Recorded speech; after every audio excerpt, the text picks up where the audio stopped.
my god, that was one of the most exhilarating things I've ever done. I am absolutely on a high right now. I'm going back up to find my friend Fee. Oh my god, I just can't even believe how incredible that was. The closest thing to flying I've ever felt. The visibility was incredible, the ride was really smooth. I didn't really think about how high I was at the time. It just felt really surreal. There is so much adrenaline pumping through my veins right now.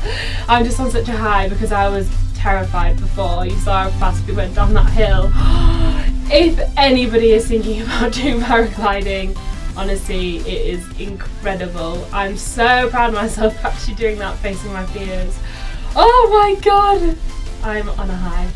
Thank you very much to Fly Verbier for letting me do some paragliding with them. It was an epic once in a lifetime experience.